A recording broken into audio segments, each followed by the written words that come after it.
Hey everyone, welcome back. Thanks for joining us for the second part of our story. Let's jump right back in. Sarah's attempts to reach Mark became more and more frantic. By the third day, she called 125 times, left 47 voicemails, and sent over 200 text messages. Mark read and listened to them all, noting her shift from anger to begging to desperate pleading. You're overreacting. It was just a stupid mistake. We need to talk like adults.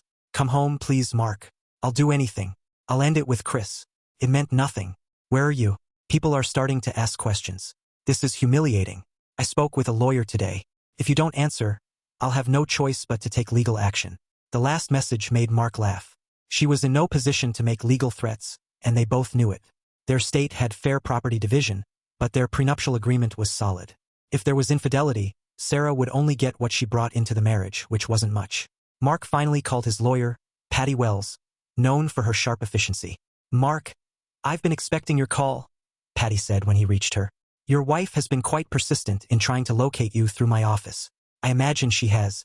Has she mentioned why we're estranged? Oddly, no, Patty continued. She claims she's worried about your mental state and that you're acting irrationally. She's even suggested you might be having a breakdown due to work stress. Mark wasn't surprised. Classic deflection. Has she filed any legal paperwork? Not yet, but she's consulted with Harmon and Little. Mark grimaced. Harmon and Little were known for representing spouses aiming for the biggest possible financial settlements. Interesting choice for someone with a prenup that specifically covers infidelity. Indeed, Patty agreed. I've taken the liberty of preparing counterfilings should she proceed. However, I'm more concerned about this Detective Reyes who's been asking questions. Care to fill me in? Mark frowned. That's what I was going to ask you about. I have no idea who Detective Reyes is or what they want. There was a pause on the line. According to my contact at the city police, a Detective Sophia Reyes is investigating allegations of corporate espionage involving Chris Palmer. Your name has come up in the investigation. Mark's mind raced. Corporate espionage? That was unexpected and potentially useful. I should meet with her, Mark decided. Set it up for tomorrow. Are you sure that's wise, without knowing more details? Trust me, Patty. This might be exactly what I need. The next day, Mark met Detective Reyes at Patty's office. Sophia Reyes was sharp-eyed and direct, without any fake politeness. Mr. Lawson, thank you for coming, she began. Involuntarily, I understand. You've been unavailable recently.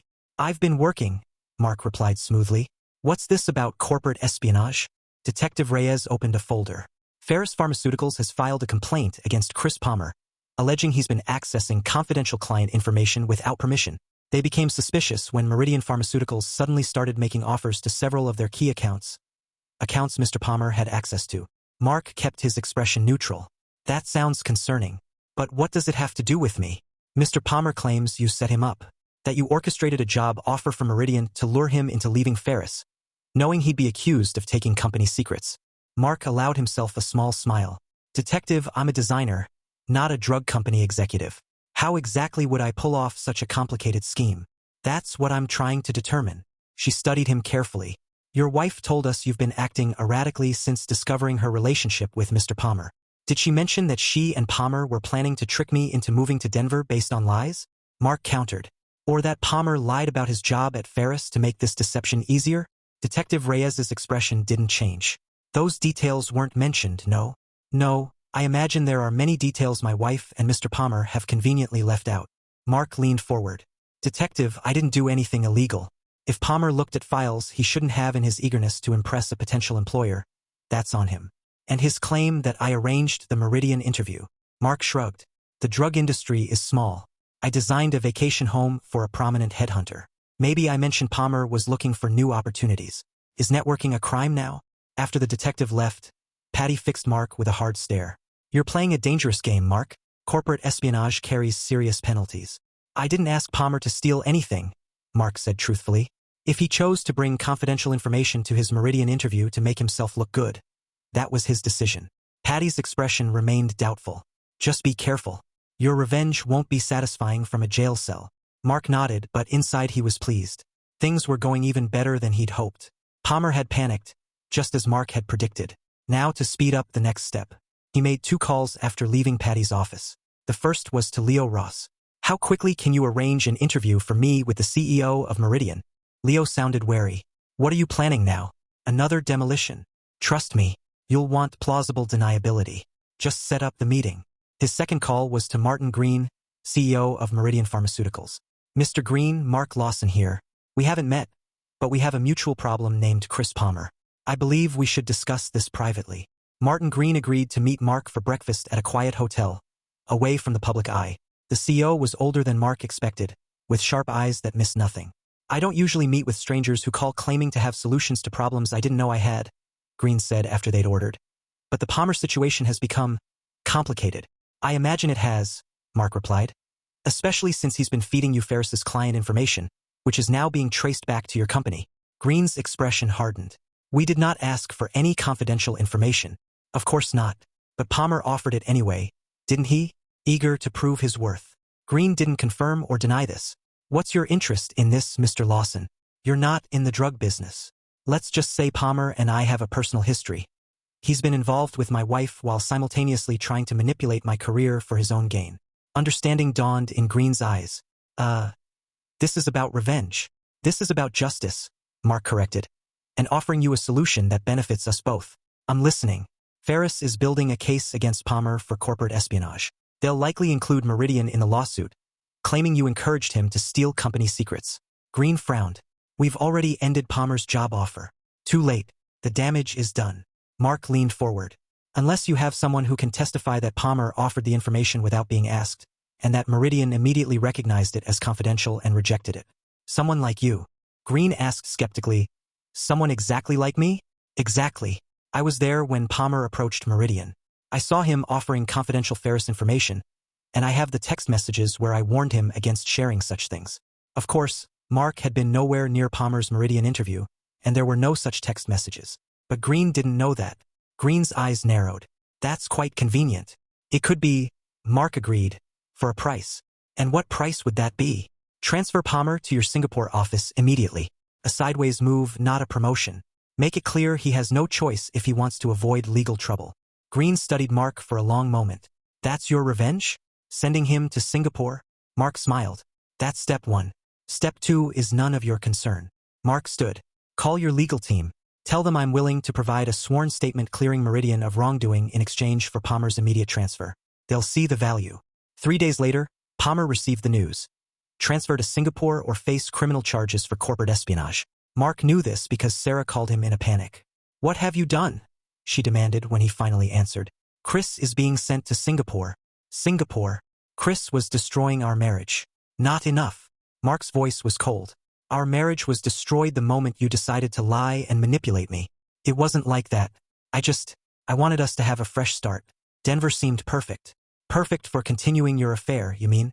Sarah's tone changed, becoming soft. Please, Mark, we can work through this. I've ended things with Chris. I've told him I won't be going to Denver or anywhere else with him. How noble of you. Now that he's headed to Singapore. This isn't funny. My life is falling apart. I could lose my job over this scandal. Mark felt no sympathy. You should have thought about the consequences before you decided to betray me. What do you want from me? Sarah was crying now. Tell me what I can do to fix this. Nothing. There's nothing you can do. Mark paused. But if you're serious about making amends, you can start by telling me exactly when the affair began and how long you've been planning the Denver move. Sarah hesitated. Does it matter now? It matters to me. Through tears, Sarah confessed the affair had started 10 months ago when Chris had returned to the city for a conference. They'd reconnected at a work event, exchanged numbers, and things had moved fast. The Denver plan had been Chris's idea at first, a way for them to be together without raising suspicion. I never meant to hurt you, she insisted. I was going to end it once we moved. It was just exciting, different. Different from your boring architect husband? Mark replied flatly. That's not what I meant. It's exactly what you meant. Mark's voice was ice. Pack whatever you need for the next few weeks. I'm coming home tomorrow. I don't want to see you there. You're throwing me out? You can't do that. It's my house too. Check the deed, Sarah. The house is in my name only. Your idea, if you recall, to protect it from any business liabilities I might incur. Another of Sarah's manipulations that had backfired on her. She'd insisted they keep the house in Mark's name, claiming it was for asset protection. In reality, Mark now realized it had been to ensure she could leave easily when the time came. Where am I supposed to go? Sarah demanded. That's not my problem anymore. Mark hung up, then booked his flight to Tokyo for the following week. The next morning, Mark returned to find the house empty, as he'd instructed. Sarah had taken her clothes and personal things, but nothing else. Good. That would make things simpler. He spent the day removing every trace of Sarah from the home. Photos came down, mementos were boxed up, her remaining belongings packed for storage. By evening, it was as if she had never lived there. His phone buzzed with a text from Ben. Palmer's transfer to Singapore is official. He leaves next week. And Sarah's been calling the office non-stop looking for you. She sounds desperate. Mark smiled grimly. Perfect. Phase 1 complete. I'm flying to Tokyo on Tuesday. Everything set on your end. All arranged. The firm is yours when you're ready to return. Just say the word. Mark looked around the empty house. Soon it would be on the market.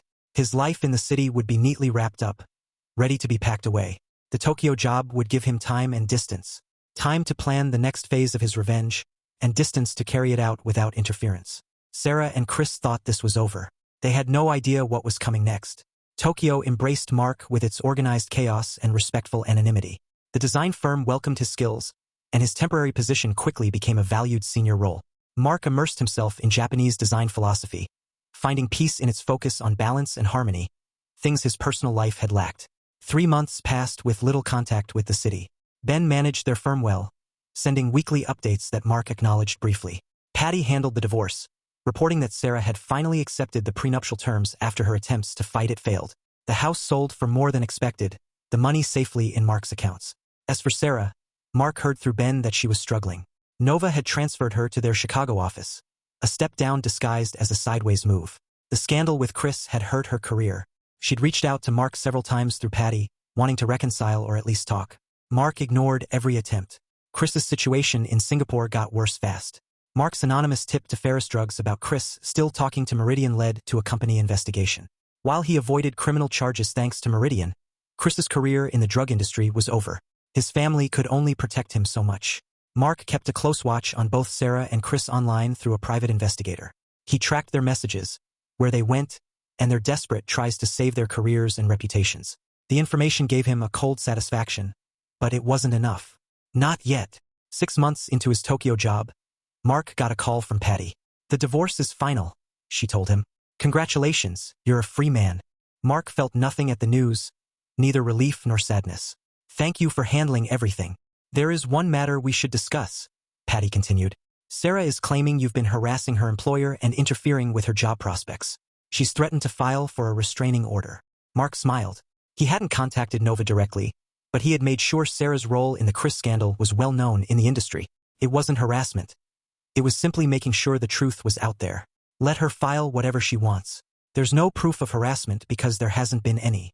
That's what I told her lawyer. Patty paused. Mark, I've represented many clients through tough divorces. Most find some closure after the papers are signed. You don't seem to be looking for closure. I'm not, Mark admitted. This was never about ending a marriage. It's about consequences. After hanging up, Mark looked at the latest report from his investigator.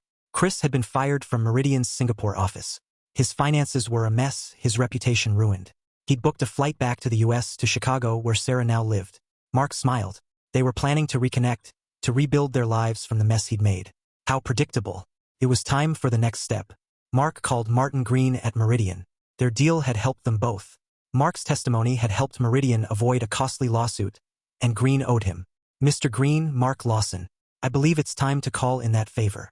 3 days later, Mark landed in Chicago. He checked into a hotel under a fake name and put his plan into action. First, he contacted Malcolm Foster, the Chicago regional director at Nova, an old client from his city days. Malcolm, I need 15 minutes of your time. It concerns one of your employees, Sarah Lawson. Malcolm agreed to meet, curious.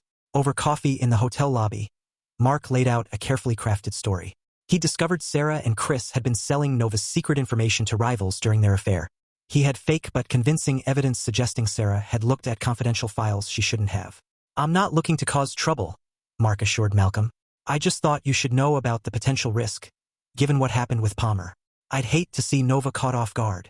Malcolm's face grew serious during Mark's explanation. This is extremely serious, Mark. If what you're saying is true, I understand your position. I'm simply doing what I think is right, to warn you. Mark slid a folder across the table. These documents might help your security team investigate. As Mark expected, Malcolm immediately took the information to Nova's legal department. By that evening, Sarah had been put on leave while they investigated. Her company phone and laptop were taken away, and her access to Nova's systems was cut off. Mark watched from a distance as Sarah left the Nova offices, clearly upset. She made frantic calls to her lawyer, her parents, and finally to Chris, who had arrived in Chicago that morning. Mark's investigator confirmed they met at a bar near Chris's hotel, both looking shocked. Through the surveillance photos, Mark could see the desperation in their faces. The panic as their already shaky new start fell apart before it even began. The next morning, Mark made his final move. He called Chris directly. "Hello, Chris. It's been a while." The silence on the other end said a lot. Finally, Chris managed. "Mark, how did you get this number?" "That's not important. What matters is that I'm in Chicago, and we need to talk." "There's nothing to talk about," Chris said, his voice tight. "You've done enough damage." Interesting perspective from the man who slept with my wife and tried to use my career for his own benefit. Mark's tone was calm. "But you're right. I have done damage to your career, your reputation, your future, and I'm just getting started." "What do you want?" Chris demanded. "Money? An apology? What will it take to end this?" "Meet me at the planetarium in 1 hour. Come alone or don't come at all. But understand that what happens to Sarah next will be your fault." Mark hung up and headed to the planetarium, choosing a bench overlooking the lake. The November wind was cold, but he barely noticed. His focus was absolute. Chris arrived 17 minutes late, looking tired and nervous. He approached Mark's bench carefully, as if expecting a trap. "Sit down, Chris," Mark instructed. "Enjoy the view. It might be the last pleasant moment you have for a while." Chris sat, keeping as much space between them as the bench allowed. "Say what you need to say. I have nothing left to lose." "That's where you're wrong," Mark replied. "You still have your freedom. That's quite valuable, especially considering the evidence of corporate espionage I've gathered against you. You've already ruined my career. What more could you possibly want?" Mark turned to face him directly. "I want you to disappear from Sarah's life permanently. No contact, no communication. Nothing. You get on a plane today and never speak to her again."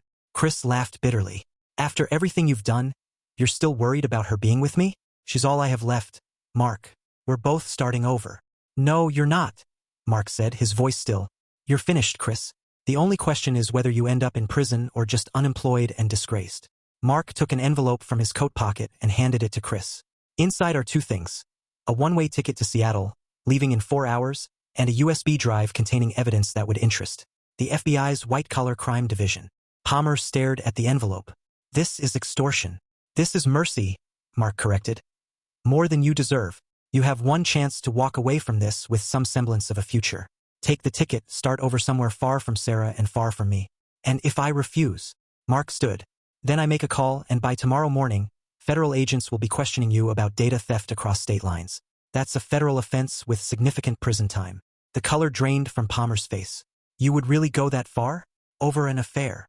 "It was never about the affair, Chris. It was about the betrayal, the manipulation, the arrogance of thinking you could use me as a pawn in your pathetic games." Mark checked his watch. "You have 3 hours and 42 minutes to decide. Choose wisely." As Mark walked away, he felt Palmer's eyes burning into his back. He knew what choice Palmer would make. Men like him always chose self-preservation. 3 hours later, his investigator confirmed that Palmer had checked out of his hotel and was headed to the airport. Mark allowed himself a small smile of satisfaction. One loose end tied up. One more to go. Sarah stood in the lobby of Mark's hotel, her composed exterior betraying only hints of the turmoil within.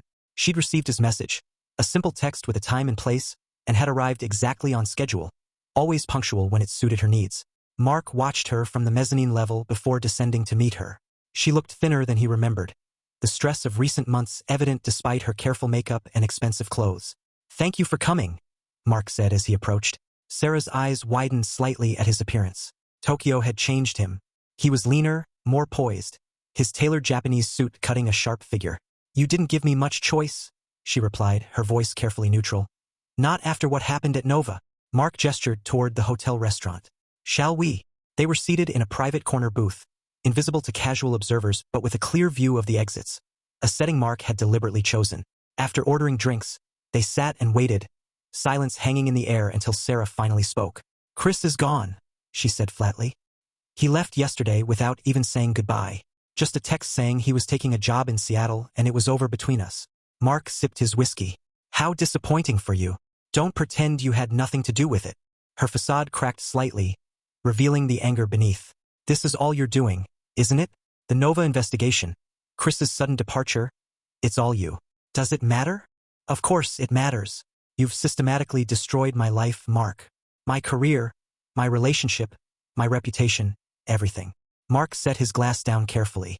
An interesting perspective from the woman who was planning to use our marriage as a convenient cover while she relocated to be with her lover.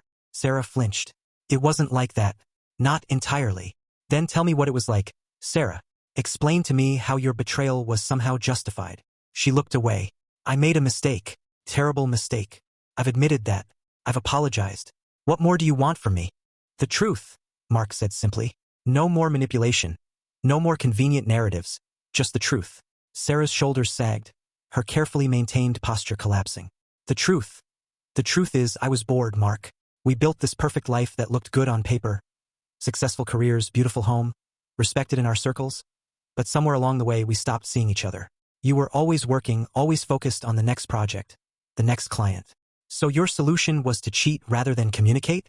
I tried to communicate. You never listened. Not really. She took a shaky breath. Chris made me feel seen again. It was selfish and wrong, but it felt like waking up after being asleep for years. Mark studied her face, searching for sincerity. And the Denver plan? That was Chris's idea initially. He knew about the transfer months before it happened. He suggested I convince you to relocate, said it would be a fresh start for us. While you continued your affair. Sarah's eyes filled with tears. I don't know what I was thinking. It made sense at the time in a twisted way. I wasn't ready to leave you, but I couldn't let go of Chris either. So you chose to have both, regardless of the cost to me. A tear slipped down her cheek. Yes, and I've lost everything because of it. Mark felt nothing. No satisfaction in her pain. No vindication in her tears. Just emptiness where his anger had burned so hot for months. The Nova investigation will be dropped, he said finally. There's no evidence because there was no crime. I've already spoken with Malcolm. Sarah looked up, confusion in her eyes. You're calling it off? Why? Because it served its purpose. Mark finished his drink. Just as this conversation has served its purpose. Which is what exactly? To see me suffer? To make sure I know you're the one pulling the strings? To see if there was anything left to salvage? Mark met her gaze. There isn't. Sarah's expression hardened. So that's it? You fly in from Tokyo, summon me like a disobedient child, decide I'm not worth saving, and disappear again. Essentially, yes. You've changed, Mark. The man I married would never have been this calculating, this cold. Mark smiled without humor. The man you married no longer exists. You and Chris made sure of that. He signaled for the check, then placed a manila envelope on the table. Divorce papers, already signed. The settlement is exactly as outlined in the prenup. Your attorney has reviewed them. Sarah stared at the envelope but didn't touch it. What happens now? You rebuild your life. Without Chris, without me, without the safety nets you've always relied on. Mark stood. Consider it an opportunity for growth. And you? Back to Tokyo? Mark buttoned his suit jacket. For now, I've discovered I have a talent for reinvention. As he turned to leave, Sarah called after him. Was any of it real, Mark? Did you ever love me at all? Mark paused, considering the question. I loved who I thought you were. That person never existed. He left her sitting alone in the restaurant, the untouched envelope between them like a final verdict. Outside in the cold Chicago air, Mark felt a strange lightness. The meticulously crafted revenge he'd executed over the past 9 months had achieved its objectives. Sarah and Chris had faced consequences for their betrayal. They would never again have the lives they'd planned together. Yet the victory felt hollow. The man who had begun this journey, the betrayed husband burning with righteous fury, was gone, transformed by his own machinations into someone colder and more calculating. Mark pulled out his phone and called Ben. It's done, he said simply. Are you okay? Ben asked, concern evident in his voice. I'm fine, better than fine. Mark gazed up at the Chicago skyline. I'm thinking of selling my stake in the firm. There was a pause. That's unexpected. What would you do instead? Miyamoto has offered me a partnership. They're expanding their international division, looking to establish offices in Singapore, London, Dubai. Sounds like an amazing opportunity, Ben said carefully. But is this about the opportunity or about putting as much distance as possible between you and Boston? Mark considered the question.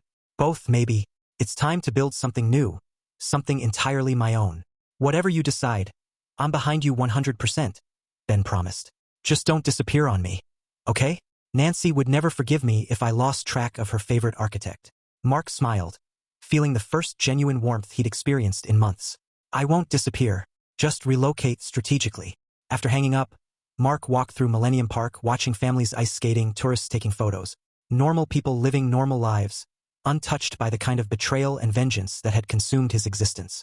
His phone buzzed with a text from his investigator. Subject left restaurant, returned to apartment. No contact with Palmer, who boarded flight to Seattle as scheduled. Mark typed back, contract complete. Final payment transferred. Delete all records. It was over, truly over.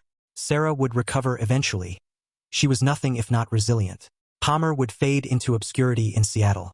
They would both carry the scars of Mark's retribution, just as Mark would always carry the scars of their betrayal. But unlike them, Mark was emerging stronger, with new possibilities stretching before him.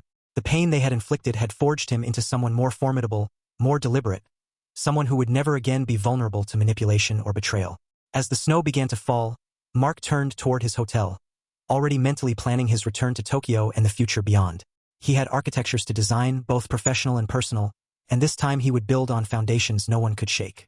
3 years later, the Dubai skyline glittered against the night, a testament to human ambition and architectural daring. Mark stood on the balcony of his penthouse overlooking the city he'd helped reshape. Miyamoto Lawson International had quickly become a leading firm, specializing in sustainable luxury developments across Asia and the Middle East. Mark's vision had found fertile ground here. His phone buzzed with a message from Naomi-chan, his executive assistant. Tokyo team approved Osaka renderings. Berlin office signed Muller contract. 8 a.m. with Sheikh Abdullah confirmed. Mark smiled, everything proceeding as planned. His new life bore little resemblance to his old one. The lessons from Sarah's betrayal had reshaped his approach to everything. He maintained a tight circle of loyal associates and scrutinized every relationship. Ben had joined him in Dubai, their combined expertise proving invaluable. His phone buzzed again. It was Patty Wells. Thought you should know. Sarah Wilcox, formerly Lawson, filed for divorce from Richard Lawrence yesterday. Her third marriage in as many years. Mark felt nothing. Sarah had become a footnote. He'd heard she'd left pharmaceuticals and was now a luxury real estate agent in Miami. As for Chris Palmer, he'd vanished into obscurity. Last Mark heard, he was working for a small distributor in the Pacific Northwest. Mark's intercom chimed. Mr. Lawson, your dinner guests have arrived. It was Ben and Nancy. The dinner was to celebrate their firm securing the contract for the new Singapore Art Center. To new beginnings that are actually new, Ben toasted. And to foundations built on solid ground, Mark added. After dinner, Ben pulled Mark aside. Ran into someone from Boston last week, Martin Reynolds. He mentioned Sarah's back in Boston, working for the Waterfront Development Company. Mark raised an eyebrow. Is there a reason you're telling me this? Ben shrugged. Just thought you should know. She might be circling back into our professional orbit. Let them reach out, Mark said coolly. We're selective these days. Ben studied his friend. You really don't care anymore, do you? About Sarah? No. She made her choices. I made mine. I prefer my view from here. After Ben and Nancy left, Mark returned to the balcony. His mind drifted not to the past, but to the future. A proposal from the Boston Waterfront Development Company appeared in his inbox. Sarah's name was listed as the contact. Mark smiled coldly. Typical. He deleted the email. The past was finished. His future was rising before him, gleaming and purposeful. In the reflection of the glass door, Mark caught sight of himself. Confident, composed, completely in control. The architect had been remade by his own design, stronger and more unyielding than before. The man Sarah had betrayed no longer existed. In his place stood someone who would never again be vulnerable. Mark raised his glass in a silent toast to that transformation. The calculated return had become an unexpectedly perfect departure, and he wouldn't have it any other way. Thanks for watching. I'd love to hear your thoughts on this story. Drop a comment below.